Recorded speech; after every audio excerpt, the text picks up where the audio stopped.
के माध्यम से हम आपको ये बताना चाहते हैं कि जो हमारा डीजी कैसे ऑपरेट किया जाता है बड़े बड़े प्लांट में।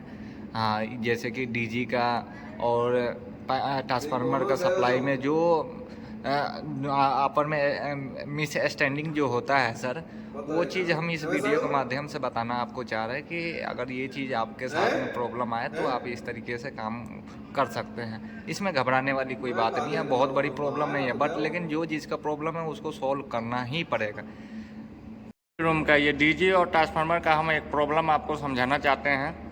अरे सर बंद कर। एक प्रॉब्लम हम आपको समझाना चाहते हैं कि जब तक ये वाले रेड इंजीनेशन आता रहेगा डीजी के ऊपर में, जब तक ट्रांसफार्मर नहीं लगेगा। अब ये ग्रीन हो गया, अब ट्रांसफार्मर लग जाएगा। ये एक्चुअली प्रॉब्लम आता है कहाँ से? ये पीछे साइड से आता है प्रॉब्लम, जो गवर्नमेंट की सप्लाई है वहाँ से आता है प्रॉब्लम। अभी देखिए हमारा डीजी ये लगा हुआ है, डीजी हमारा ऑन है, ये डीजी लगा हुआ है। ये ईबी का सप्लाई अभी बंद है, ये गवर्नमेंट का सप्लाई अभी बंद है। ये देखिए ऑन ऑफ का इंडिकेशन आ रहा है, ऑन का नहीं आ रहा है। रिटर्न डिले का ये समय दिखा रहा है यहाँ पे 15 सेकंड। ये 15 सेकंड के बाद में आप ट्रांसफार्मर हमारा लग जाएगा, ये डीजी ऑफ हो जाएगी, ब्रेकर चेंज ओवर। हाँ, ब्रेकर चेंज ओवर हो जाएगा सर। तो अब हम डीजी ट्रांसफार्मर लगा, ये अब हमारा ट्रांसफार्मर लग रहा है। ये देखिए ये ब्रेकर ऑन होने का साउंड है। अब ट्रांसफार्मर हमारा लग गया हुआ है। ये हमारा सोलर का है, सोलर ऑन है। ये ट्रांसफार्मर हमारा लग चुका है। ट्रांसफार्मर के ऊपर में सारा प्लांट अब चल रहा है। अब ये हमारा डीजी बंद हो चुका है। हमने यहाँ बैक साइड से, सर ने यहाँ बैक साइड से फेस सीक्वेंस को चेंज किया है। चेंज करने के बाद में अब यहाँ से हमारा रेड हट गया हुआ है। ये जब तक येलो रहेगा जब तक हमारा सही है। अगर ये वाला अगर रेड आ गया तो समझिए कि हमारा फेस सीक्वेंस चेंज है। जब तक हम उसको क्लियर नहीं करेंगे जब तक हमारा डीजी पे ही चलेगा, ट्रांसफार्मर को नहीं लगने देगा। अभी इसको हम रीसेट मारे, फेस सीक्वेंस चेंज करके अगर रेड कलर को रीसेट हटाएंगे जब जाके ये, अब देखिए ये रेड आ गया ना। ट्रांसफार्मर हमने बंद कर दिया। अब डीजी का देखिए, डीजी अब स्टार्ट हो रहा है। टाइमिंग दिया हुआ है डीजी का। अब डीजी हमारा आ चुका है, ये देखिए लग गया ब्रेकर। हाँ, अब ये देखिए हम आपको दिखाते हैं ब्रेकर कैसे लग गया। ब्रेकर लग गया डीजी का हमारा। हाँ, अब हमारा डीजी लग चुका है, डीजी पे हमारा चल रहा है। ये सर आए हुए हैं मेंटेनेंस के लिए, जो भी प्रॉब्लम आ रहा था उसको सॉल्व करने के लिए आए हुए हैं। यही चीज़ का कल भी हमारे साथ प्रॉब्लम हो रहा था लेकिन हम समझ नहीं पा रहे थे।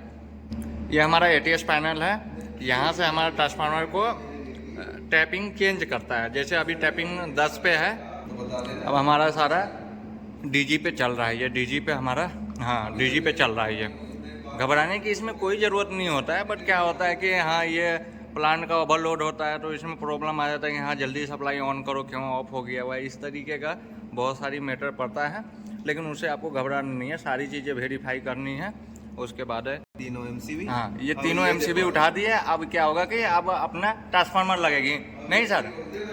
हाँ, अब ये देखिए सर बता रहे हैं वहाँ पे ये ग्रीन हो रहा है। एक सेकेंड, हाँ ये वाला, हाँ ये वाला ग्रीन हो गया। सर बता दिए ना, ये वाला ग्रीन हो गया। पहले क्या था, ये रेड था। ये गवर्नमेंट की तरफ से ये प्रॉब्लम आ रहा था। अब हमने ये सारी चीज़ें सही कर दिया। ये देखिए ये, हाँ रिटर्न डिले का दे रहा है ना 33 सेकंड। 33 सेकंड के अंदर में ये डीजी अपना बंद हो जाएगी नहीं सर, डीजी बंद हो जाएगी ना। अब ट्रांसफार्मर, इसके बाद में ट्रांसफार्मर लगेगा। ये वीडियो बनाने का मतलब ये है कि हम अब हैंडओवर के कंडीशन पे हैं। बार बार ये चीज़ें प्रॉब्लम आ रहा है तो हाँ ये हमारा डीजी ऑफ हो गया है। अब हमारा ये ट्रांसफार्मर लग गया। ये ट्रांसफार्मर लग रहा है अब हमारा। ये साउंड आने का रीज़न ये है कि जो हाई वोल्टेज है ट्रांसफार्मर का चाहे ये डीजी का ना, तो इतना साउंड आपको मिलेगा इस वीडियो में क्योंकि वो चेंज ओवर होता है। ये देखिए हमारा ये ना ये ब्रेकर है, ये ब्रेकर है। ये अभी सर बात कर रहे हैं वही फेस सीक्वेंस के ही ऊपर बात कर रहे हैं। अभी फेस सीक्वेंस का ये मैटर हटा दिया है सर ने, तो ये सारी चीज़ें अब सही हो गई है। सर हमारे बात कर रहे हैं ओनर से कि किस तरीके की क्या प्रॉब्लम है, मैं आपको सुना रहा हूँ वीडियो में। हाँ, मैंने फोटो देखा ना रात का, वो दिखा रहे हैं तो रेड था सिंबल उसका, ग्रीन। हाँ ग्रीन था वो।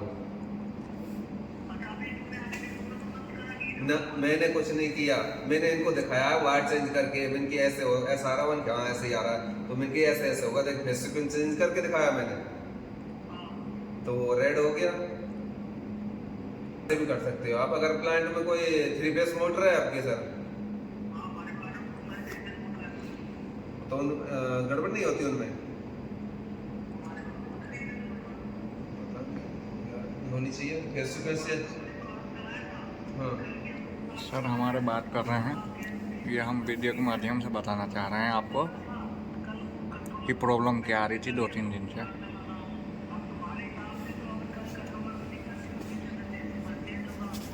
अब क्या है, कंट्रोलर मेरी बात सुनो सर, कंट्रोलर से एक वायर फेस टू फेस पहले से ही चेंज कर रखा है, यानी कि पहले से सप्लाई आपकी नहीं आ रही थी, दिक्कत है, सही घूम रही है, ठीक है।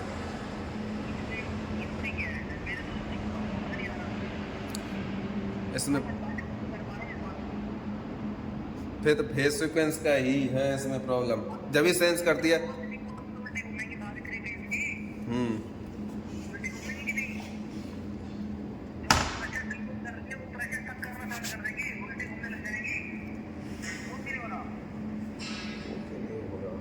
सिंबल तो वही है, जब सिंगल यानी कि एक पेज चेंज रहेगा तो भी एक गड़बड़ रहेगा, सिंबल दिखाएगा रेड वाला, ये तो सिंबल तो इसी के लिए होता है, जब तक एक रेड ग्रीन रहेगा तभी ये काम करेगा।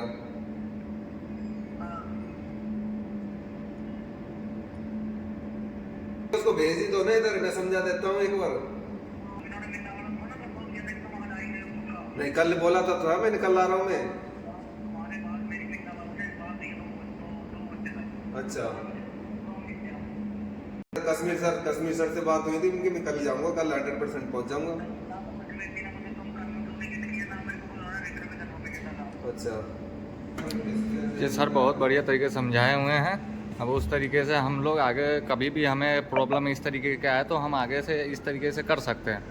लेकिन कहावत ये सुने हो कि आप जो चीज़ का नॉलेज नहीं है उसमें हाथ डालना बेकार है, क्योंकि हाथ अगर आप डाल रहे हो तो कल को अगर कोई चीज़ का प्रॉब्लम आ रहा है तो उसको आपको ही देखना पड़ेगा, उसकी जिम्मेदारी आपके ऊपर ही बनती है। सर अब हमारे ये चेंज करने जा रहे हैं, फेस सीक्वेंस यहाँ से भी चेंज कर सकते हैं हम लोग, देखते हैं एक बार सर पे। एक बार सर चेक कर रहे हैं कि यहाँ से बात बन रही है कि नहीं। सप्लाई आ रही है, हाँ सप्लाई उसमें आ रही है ना सर, तो MCB सारे गिरा दीजिए आप, तो सप्लाई नहीं आएगी। ये देखिए सर, मैं थोड़ा जूम करके आपको टेस्टर नहीं है सर मेरे पास, मेरा गुम हो गया यार, देखिए ना।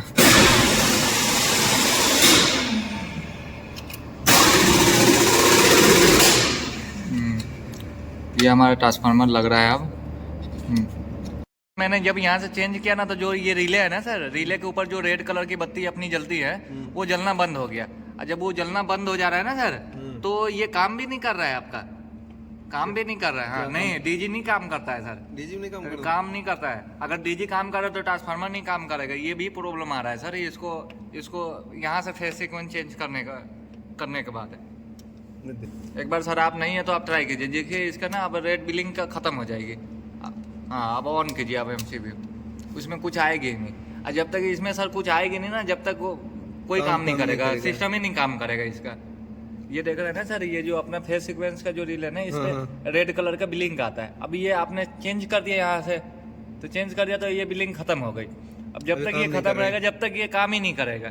फिर मैंने कल कश्मीरी सर हमको बताया था सर ने कि इस तरीके से करना, मैंने किया। फिर उसके बाद में डीजी अपना हाँ नहीं काम किया सर। हाँ फिर उसके बाद में हमने क्या किया कि एक और भी सबसे ज़्यादा प्रॉब्लम आता है, बट लेकिन यहाँ ऐसा हो नहीं रहा है। अब प्रॉब्लम कहाँ से क्या हो रहा है, थोड़ा सा हम लोगों को समझने में दिक्कत आ रही है। अगर सर मान के चलिए कि यहाँ से फेस सीक्वेंस अगर चेंज हो रहा है तो मोटर तो सही दिशा में तो घूमना भी नहीं चाहिए, नहीं घूमना चाहिए ना सर। लेकिन यहाँ पे ऐसा हो रहा है कि घूम रहा है, उनको कोई प्रॉब्लम आ नहीं रहा है। तो मेरे को ये चीज़ डाउट यहाँ से ये लग रहा है कि कहीं हो सकता है कि वो पेन शॉप का अभी उनका ना वो चल रहा है, ट्रेनिंग चल रहा है, अभी पेन शॉप ऑन ही नहीं हुआ है। तो पता कहाँ से चलेगा कि वो बड़े हाँ छोटे छोटे मोटर है, छोटे छोटे भी मोटर है सर, उल्टा ना घूम सकती है ना सर। हाँ हाँ तो वो तो ये सर अभी ना कॉल पे लगे हुए हैं। अच्छा फॉल्ट नहीं मिला। नहीं तो फॉल्ट अगर नहीं मिला तो हम जैसे डीजी को ऑटो में कर रहे थे तो चेंज ओवर में मेन वाला जो ब्रेकर है वो लग ही नहीं रहा था। हाँ, हाँ तो वो फेस सीक्वेंस चेंज था पीछे से। अच्छा हाँ तो उसको आपने क्या सही सही कर दिया? नहीं, मैंने आके देखा वो ग्रीन ही था। जो कंट्रोलर है ना वो जिसको ऑटो में डालते हैं और सप्लाई जाती है कंट्रोलर पे, उसमें सिंबल बना हुआ है ना ग्रिड का, तो ये वो सर देखो अभी वो फोन पे ग्रीन चल रहे रहेगा हैं। तभी काम करेगा। हाँ अच्छा हाँ अगर रेड रहेगा तो काम नहीं करेगा। तो ये फेस सीक्वेंस जो है चेंज कैसे होता रहता है क्या ये? अब ये तो मैं नहीं बता सकता, मेरे को तो जब उसको सेंसिंग मिलेगी फेस सीक्वेंस की तो वो तो चेंज होगा ही। अच्छा हाँ तो अभी इसको क्या करोगे आप? अभी कुछ नहीं है, सही ऑटो में चल रहा है। अच्छा जैसे अब ट्रिप नहीं हो रहा है क्या इस टाइम पे? ना अब क्यों होगा, जब ग्रीन है तो ट्रिप क्यों होगा ये बताओ मेरे को। तो अच्छा हाँ तो अपना ट्रिप होगा, लेकिन फिर बीच में ऐसा कैसे हो जा रहा है जैसे कि मतलब फेस सीक्वेंस चेंज हो जाए तो फिर हमें क्या करना पड़ेगा उसके लिए? आपको कंट्रोलर पे RYB वायर है, वायर को चेंज करो। हाँ आगे एक वो क्या कहते हैं कि एरो का सा निशान है, मतलब कि वो घर सा बना हुआ है उसको, मतलब वो रीसेट वाला, हाँ तो रीसेट कर दो, ठीक है ग्रीन हो जाएगा तभी काम करेगा। अच्छा मतलब हमें वायरिंग के अंदर छेड़ना नहीं है, रीसेट करना है खाली? नहीं नहीं, वायर भी तो चेंज करनी पड़ेगी। अच्छा हाँ डीजी वाला जो सर वो डीजी वाला जो डिस्प्ले लगा हुआ है ना सर, वहाँ पे सर डीजी वाला जो डिस्प्ले लगा हुआ है ना सर, डीजी वाला जहाँ डिस्प्ले लगा उसके बैक साइड में ना सर RYB का ना 3 फेस लगे हुए हैं, ठीक है सर। हाँ सबसे पहले हाँ हाँ लगी हुई है हाँ। जी जी सर, तो वहाँ से हमें क्या करना पड़ेगा कि एक फेस को हमें चेंज करना पड़ेगा। जो कल हमारे साथ में जो प्रॉब्लम आ रहा था ना सर, वो एक्चुअली अभी भी वही प्रॉब्लम आया था, क्योंकि अभी भी बैक साइड से हमारा फेस सीक्वेंस का एक बार और मैटर फंसा है सर, आया है दोबारा। तो उस टाइम में भी हमारा ट्रांसफार्मर नहीं लग रहा था, डीजी ही लग रहा था, ठीक है सर। हाँ तो डीजी ही लग रहा था, तो इसमें मतलब कि इनका कहना ये है कि ये हमारे पैनल के तरफ से कोई प्रॉब्लम नहीं है, ये आपके बैक साइड से प्रॉब्लम है। तो मेरे कहने का मतलब है कि जब ये बैक साइड से है तो ये प्रॉब्लम हमारा भी नहीं है। प्रॉब्लम तो हमारी भी नहीं है ना, तो हाँ। हम ऐसे हर बार मतलब चेंज हाँ। कैसे कर सकते हैं? वही चीज़ है। तो मैंने सर को यही कहा है कि सर अगर ये पैनल में अगर इस तरीके का कंडीशन रहेगा तो हमें तो अगर बैक साइड से अगर फेस सीक्वेंस का हर 10 मिनट के बाद में आएगा तो हमें बार बार ये वायरी चेंज करना पड़ेगा, तो फिर हम प्लांट कब चलाएंगे? हाँ ये बहुत सही हाँ। पॉइंट है। हाँ। फिर क्या करना पड़ेगा? तो उसके लिए सर अब कश्मीरी सर हैं हमारे जो हैं वहाँ से, वो इसका बताएंगे क्या करना है, क्योंकि ये दिन में 3-4 बार ऐसा हो जा रहा है, 3-4 बार हो जा रहा है। अगर दिन में 1 बार नहीं हो रहा है, 2 बार नहीं हो रहा है, तो 2 दिन 3 दिन के बाद में फेस सीक्वेंस का मैटर फंस ही जा रहा है, ठीक है सर। तो इस हाँ। मैटर को क्लियर करने के लिए जी। हमें कश्मीरी जी से बात करना पड़ेगा, है जी, या तो कुछ अलग से कुछ ऐसा लगाए जो हमें वायर चेंज ना करना पड़े, ऑटोमेटिक ही फेस सीक्वेंस को ख़त्म कर दे वो। ना? हाँ कुछ अन- ऐसा डिवाइस यूज करना पड़ेगा कि जो ये हमारी जी। समस्या को सॉल्व करे। जी अगर चालू प्लांट के अंदर जी। कैसे करते रह जाएंगे। जी, तो और एक दूसरा और एक उपाय है, या तो फिर हम गवर्नमेंट को कुछ कंप्लेंट दे सकते हैं कि सर बार बार हमारे प्लांट में जिसे जहाँ से हमारी सप्लाई आ रही है ना, जिस फीडर से, जिस ग्रिड से हमने सप्लाई लिया हुआ है पैरामाउंट का, तो हम या वो ग्रिड वाले से बात कर सकते हैं कि सर ये 2 दिन 3 दिन पे या डेली 2 दिन पे मतलब हमारा फेस सीक्वेंस का मैटर फंस रहा है, जिसकी वजह से हमारा प्लांट में मैटर फंस रहा है बार बार हमारा। हाँ, ये चीज़ हम गवर्नमेंट से भी कह सकते हैं ना। उस डिवाइस का जो फेस सीक्वेंस का रिले जो लगा हुआ है ना, वो सिर्फ ये हमें दिखाने के लिए लगा हुआ है कि आपके पैनल के अंदर में बैक साइड से आपका फेस सीक्वेंस का मैटर फंसा हुआ है, आप इसको सॉल्व कीजिए। अच्छा उससे इंटरलॉकिंग नहीं है? नहीं, उससे इंटरलॉकिंग नहीं है। तो उसी के लिए मैं कह रहा हूँ कि एक बार कश्मीरी सर से, पैनल वाले जो है इनका, जहाँ से हमने पैनल परचेस किया है, उनसे एक बार बैठ के डिस्कस करना पड़ेगा कि सर या तो ईबी का प्रॉब्लम है तो ईबी वाले को कम मेल करना पड़ेगा, या पैनल वाले का प्रॉब्लम है पैनल वाले को, या जो हमने वर्क किया इस पे अगर हमारा प्रॉब्लम है तो हमें मेल करना पड़ेगा। ये कई कंडीशन है, ये 3 कंडीशन पे हम इस टॉपिक पे बात करेंगे, जहाँ से जो हल निकलेगा उसको हम सॉर्ट आउट करेंगे सर। Okay sir. ओके।